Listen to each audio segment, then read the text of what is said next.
All right, welcome to another episode of Tuesday Talks. What's up, Dan? Hey, what's going on, Harris? How you doing today? Doing well, man. It's been some time since we did a Tuesday Talk. I feel like tons of Tuesdays have gone by. There's been many, many Tuesdays. Actually, this hasn't been that long. I Yeah, think maybe it was one. only last Tuesday. Yeah, we'll make up for it. It's all good. It's been a lot happening too, in the world of just everything in the world in general. There's Yeah. a heck of a lot of stuff. I think before we even got on this podcast, we were chatting for a good half an hour on everything, and hopefully we can bring some of it up. If you notice behind me, for all of you guys watching and not just listening, this space is for rent. I'm offering it at a discount. Because anything right now that you put a sign up for rent goes pretty quickly. It's pretty crazy in this market. Even from a broker perspective, I'm noticing market rent report. So for those of you guys that don't know what a market rent report is, it's a report that you can order or we can order on behalf of a borrower that essentially an appraiser will go out there and determine what the approximate value of a property is for rental purposes. So let's just say, Harris, you've got a condo and you're like, Dan, I want to rent it out and I want to buy a new place. I don't want to sell it. Okay, we can do that. But the problem is you're living in it right now until you can buy a new place. So in some cases, you're not able to line up a renter in time to move and to get the new mortgage in order. So in those cases, the banks will accept a market rent report, and that report will just basically give you a general range of what the property could be rented for, and they use that to help qualify for your debt service ratios for qualifying purposes. So anyway, these rental reports, we've been doing a lot of them and just noticing that they're coming in a heck of a lot higher than what I had originally thought or what we've estimated it to be even with realtor input. So rental prices are up, vacancies down, and that's why my wall here and part of my office I'm renting out. Not renting. I'm not really renting it out, but You know, metaphorically, I asked I Dan, just and feel Dan that said I'm no. trying to. So if one of you guys want it, get in touch. Yeah, well, there was a rigorous 210 point inspection when it comes. Well, not inspection, but I'm sounding like I own a dealership. No, but it's yeah. There's a very lengthy process, interview process, and unfortunately failed, Harris. Hmm. So sorry. Um, yeah, so that's a big concern. And I did a YouTube video last week where we were talking about these alternative ways of living, these nomad, not necessarily nomadic, but they were communities. And Harris, you and I talked about this off camera. These communities that are self-sustaining. So there's one called the Boreal. What is it? The medieval. I just had it up on my screen a second ago, Let me put it up. but Yeah. it's the Boreal Yeah. Forest I Medieval just put it up. Village. Yep. Yeah. Oh, did you? Right on. Yeah, so it's interesting because this community, I mean, they've got three projects. All three projects are sold out, but the idea is you would buy like a half acre plot. You're responsible for putting your own dwelling on it. I think lots were going for $4,000. It's in the middle of nowhere, Ontario, like northern Ontario, and the plan is to create not just a place that you could build a tiny off-grid cabin or whatnot, but create a community too with other like-minded individuals. So everything from growing your own food, health and the safety of the community, all of that would. It's almost like creating a new Yeah. tribe. And yeah, I mean, I definitely think since the pandemic, there's been more interest. There's definitely been more interest in things like sustainable living and tiny homes and living off grid. And you can even see trends on YouTube for all of these. Like, there's a guy in Northern Ontario. It's not really northern, so it's more like you know central Ontario, but my Self Reliance, the guy's like north of Huntsville, and he started a channel where he's just building log cabins in the wilderness, him and his dog. And there's been so many sort of copycat channels that have come up that are some nature, and not just here in Ontario, but all over the world, Yeah. because I think that kind of like it spoke to us on some level of like we just want to have our own space. We want to put, want to escape from the insanity of all of this, and just it was very therapeutic, and it still is. And yeah, so we're starting to see people interested in actually pursuing that lifestyle. Now, I don't think it's a long-term solution for our problem with housing, but it's a solution nonetheless for some people. Yeah. No, I mean, I do feel like sometimes people can feel trapped in buying whatever they can afford, and then only having so much space, and spending like every single waking hour trying to make sure you pay off the mortgage, especially where prices are going.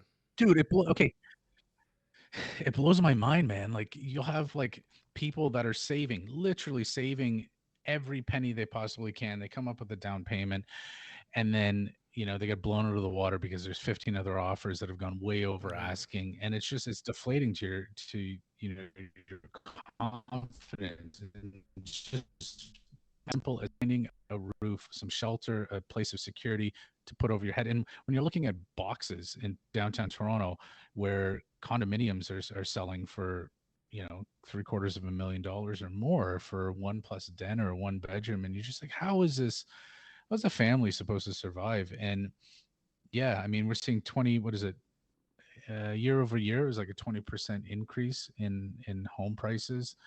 The average across Canada is over $750,000 now. That's across Canada, and there's a lot of other areas of the country where the mean income, household income, is well below what we see here in the GTA. So Yeah, yeah. it's scary, man. Yeah, no, it is. I mean, I look at it and I don't understand how working Canadians can ever like save enough to buy a house. I mean, if especially in the GTA, Yeah. if you're in the GTA, and what's the average house going for? Like 1.3, something like that, 1.4. I don't even know Oh what it yeah, is. yeah. If we're talking like detached and semi-detached, probably somewhere in there, 1.3. Yeah. So, I mean, we just did an appraisal on a property in the GTA, and this place, and you go back 10 years, and maybe be worth 250,000. The appraisal came in at north of $800,000. It just shakes my head. It's unbelievable, this market. Um, yeah, even London, Ontario. There was a report this morning, or an article that came out saying that in the last 25 years, home prices in London, Ontario, have tripled. oh wow. So, and I guarantee you that the majority of that increase has happened just in the last 5 years or so, Yeah. right? So, I mean, but what's happened to income? yeah, and I feel like it's not if you look at it, prices going up, inflation is not uh the worst thing. It's just that salaries aren't going up. It's not like our incomes have Right. tripled or quadrupled or whatever it is. So Yeah. it's like now, what is it now? And then the argument then becomes, well, you've interest rates have come down, so you can afford it. I'm thinking like, well, that doesn't really mean much to me because I would like to one day be able to own my house free and clear, right? Like it's Mm, actually even mm, worse, right? Interest rates, it's like if your house is worth 200 grand and you're paying 10% interest, if you make more money, you can actually pay it down a lot faster. Whereas if it's 800,000 and you're paying 1% of that, right? Like it's like you still have to, first of all, it's 1% right. of Yeah. a enormous amount. So it's not 1% of 200,000, it's 1% of 800,000. So it's already gone up like 3 or 4x, right? So if interest rates go Yeah. down or are divided by 4, they were 8% before, come down to 2, you're probably paying the same amount of interest because it's just the percentage is lower and but your loan is higher. So at what point can you actually pay everything down? I don't know. It gets difficult. Yeah, it's a good question. And yeah, there's got to be a tipping point for all of this too. I know a lot of people, they point the finger at speculative buyers, investors, foreign buyers especially, Because if foreign buyers have to pay, what is it, 15% speculation tax or something, um, on property, Yeah. right? Yeah. Yeah. So that's like a 15% commission for the government. Um, are they going to have they cracked down on it? What's the majority of buyers? Do they comprise of speculators and foreign investors? I don't know.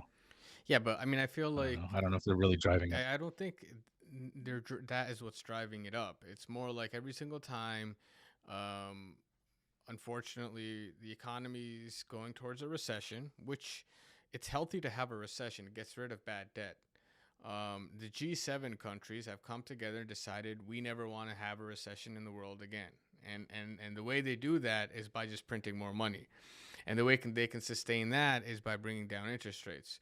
And that just screws up the entire economy because now with lower interest Right. rates, people are going to be like, okay, I want to spend more money to buy my house because I can afford more. You know, if my payment is supposed to, if I can afford $5,000 worth of payment, it doesn't matter how much of it's going to principal and how much of it's going to interest. I can afford that much. If your interest rate goes down, automatically the prices are going to go up, right? And then Right. on top of that, though, when you're printing to make sure you don't go into a recession, the price of everything is going up, right? Like price for food, for just the basic necessities, everything is going up. So it's like in the long run, I don't know. I feel like we need to have a recession, but and now when I look at it, it's like a recession at this point is going to be very painful because we should have had a recession in '08. Right? We should have had a recession, to frankly speaking, in 2019. COVID is a bad thing, 100%. But um, like pandemics are part of our like human reality. You can't try to print your way out of it. You're gonna pay for it one way or the other, Right. right? Yeah. And so, yeah, there's going to be a necessary contraction in the economy because people can't get to work because they're not feeling well, right? And I'm not trying to say that we should get rid of, like I'm fine with people dying or whatever. I'm not saying that. I'm just saying that we need to understand what is happening. For example, let's say during the pandemic, government doesn't print any money, doesn't give anybody any money, and people are losing jobs. What do you think is going to happen? Prices are going to come down. People can't afford to pay rent. They can't afford to pay that much rent. So what are people like? It's not like homeowners or like property owners or investors are just going to be um, like yeah, it's fine. Well, you know what? I'm going to sit on an empty a property. They're going to have mortgages to pay. They have all these other things, and there's going to be a downward pressure. But instead, we printed it, and there was an upward pressure. Like, oh, these guys are flush with cash. We can ask for more rent. Yeah. Yeah. It's dangerous. It's definitely a dangerous precedent here.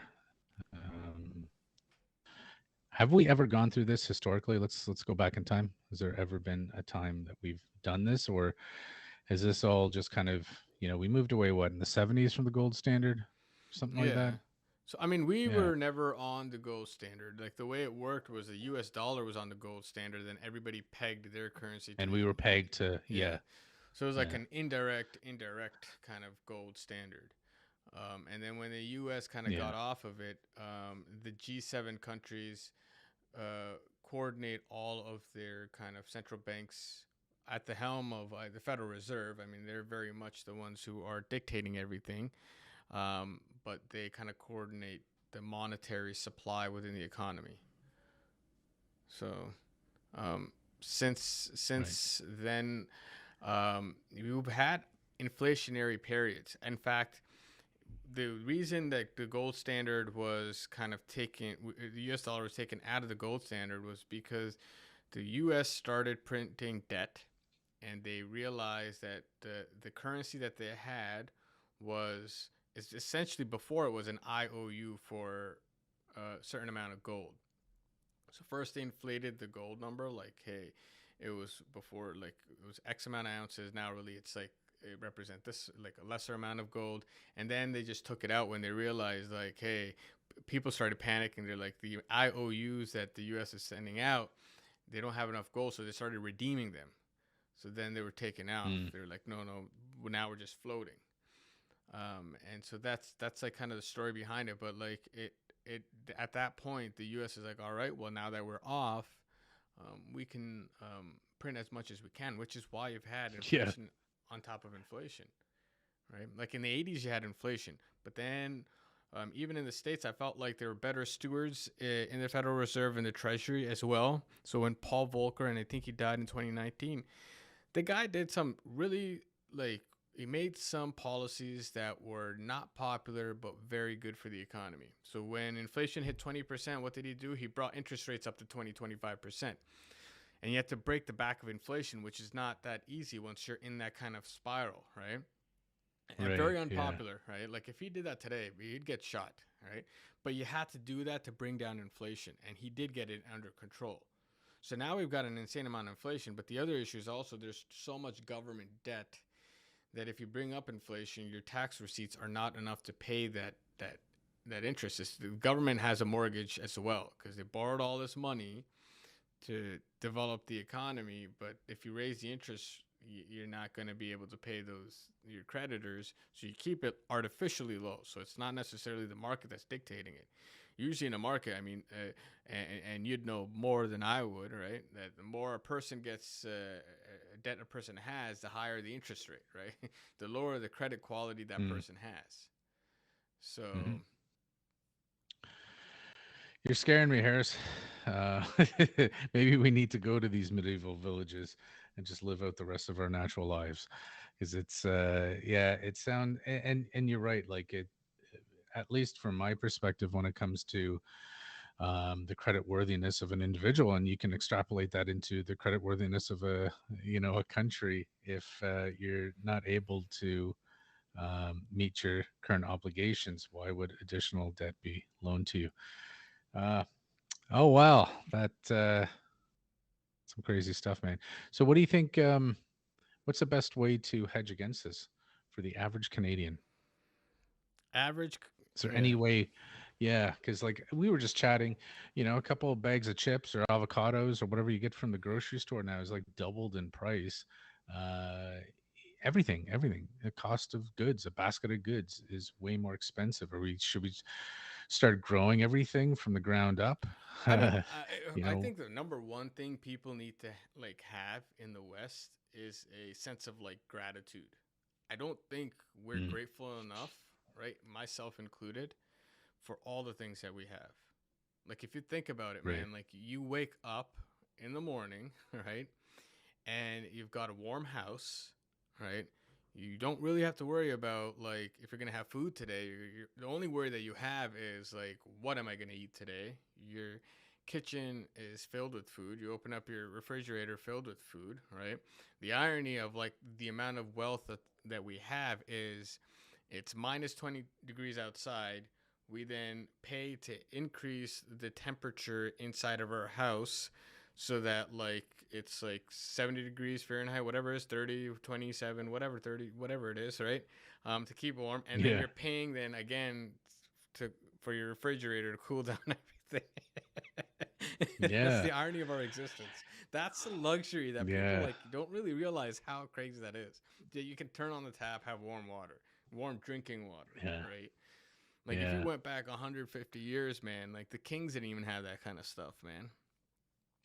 Yeah, dude, I was watching, when you go down one of these YouTube rabbit holes and you can just you end up watching someone try to polish a rock for 2 hours. You're like, what happened to the time? So I got into one where it literally it went back to the turn of the last century, and then even further back to the 19th century on the average averaged what do you call it American, and what they had to do on a daily basis, from collecting the water to cleaning the clothes to keeping the fires stoked to preparing food in the house and bringing everything in. And you just look how far we've come in 100 years or so. And yeah, you're right, we take a lot of it for granted. Like on my mom's side, being West Indian from the Mm, Caribbean, seeing my relatives and my uncles and aunts, and how they live, how they lived and how they live yeah. currently, right? The idea of air conditioning is just insane. I mean, Yeah. it's not something that a lot of them live with. I remember going to one of my uncle's houses, and they had electricity. They didn't have running water. It was literally gravity fed, and there's no cold water because it's always hot there. So Mm, you have just warm mm, water, and that's what you have to shower with and to do everything else with. Yeah, it's you have a point there. The gratification. I think it's so easy to go post a meme on Instagram about whatever's happening and how you're grateful yeah. and put a quote or two, but to actually sit down and be grateful for what we have today and the type of how far we've come. I think it's I mean, yeah, I think it's it's like important. living within your means, man. I feel like also, and you had brought this up Mm. prior to us kind of starting the podcast, was that like avocados have gone from like you had somebody that who was it? What was the story with the avocado price? Yeah, there was someone had mentioned I think it was on Reddit, and like they worked at a grocery store, and he had observed that the cost of avocados went from like 75 cents to something like 225 Mm, each in a span of a few yeah, weeks, and but everyone started chiming in like, yeah, we've noticed this with so many other and things too. yeah, that is bad. And I'm not trying to say we're not facing inflation. We definitely are, and the Mm, price of everything is going up. But what is the cost of having avocados delivered to your grocery store down the street right. year long, Yeah. year long, man? It's not like, dude, Yeah. if you go to like developing countries, what I've seen is you have seasons. This is a good Right. season to Yeah. have this. It's not like I'm gonna have oranges year Yeah. long. It's gonna be this like 3 months, and it's like my dad especially, like, like this month they're just starting. Oh, they're not gonna be that great. This month is gonna be really good, and this month they're kind of tapering off. It's not like the best are left. Or like he knows the cycles, and then okay, Yeah. well, when this Yeah. fruit ends, this fruit's gonna begin, and when that ends, this begin, and it's like organic and it's like grown. I would argue locally, right? So it's like there's um a lot of like just manufactured almost reality that we have that we need to kind of get over. Yeah. Yeah. I agree. The first time I was kind of like mindful of that was, I think, like 10 years ago. I got into paleo dieting, Paleolithic way of Yeah. eating. And I read a book by Rob Wolf, and he probably still is, of the Paleolithic way of eating, and it's hunter gatherer style. And he explained through modern agriculture, we're starting to eat a lot of things that our bodies aren't tuned for, grains and obviously other things. But just as important is the seasonality of Mm. things.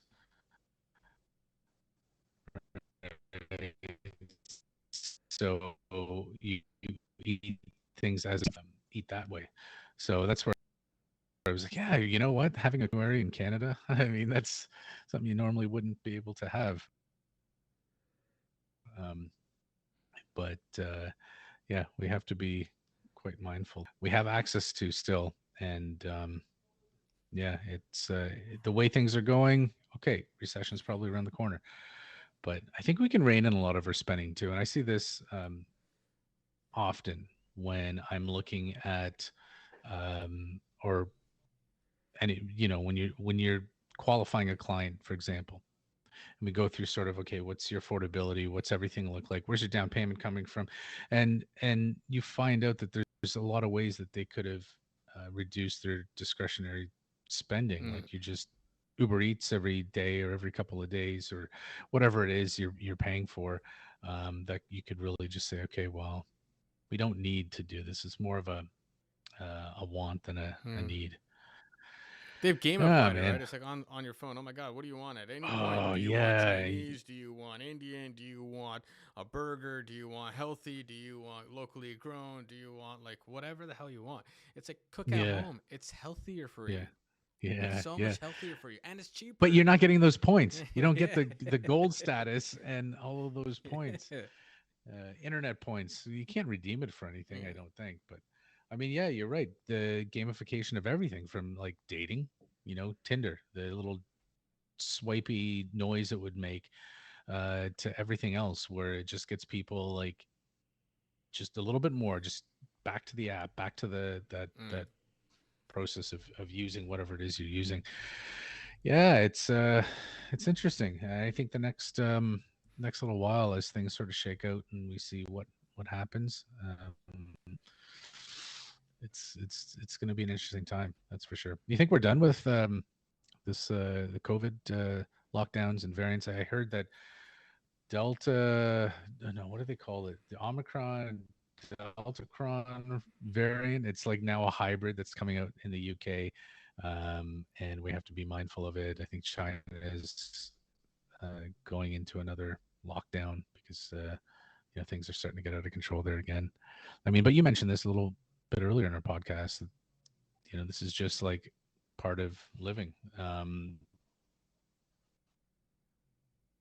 Or maybe you mentioned it on the podcast, but the reality is that these pandemics and these things that we deal with on a biological level, we're always going to have to deal with this. So what's the best course of action? How do we do this without tanking economies and halting everything? Yeah. So yeah, I don't know. We'll find out, man. We'll find out in the coming days and weeks. I'm excited to Yeah, see. that's for sure.